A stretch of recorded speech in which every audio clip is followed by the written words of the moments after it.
Hi, it's me again with Corel Draw Tips and Tricks, and today's video is about making your own dotted line. So when you go down here to your outline pen and hit with nothing selected, you get the graphic dialog and you hit OK, and then you can come up and have a solid line or dotted lines, and if you don't see one you really like, you can actually change it. If you go right here, edit style, and inside here you could have that long line, and then you could click and have like 1 pixel,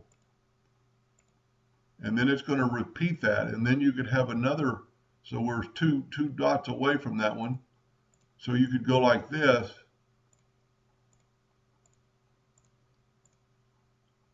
and let's do one more, and then hit add, and now that line is part of your lines that you can use again.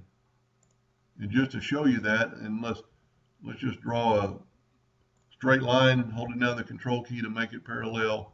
Let's make it a little thicker so you'll be able to see it.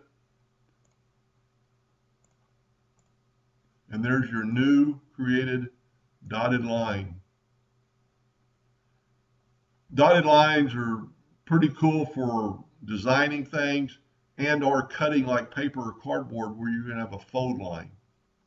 So you could fold it right here. Anyway, hope that helped a little bit. Thank you for watching.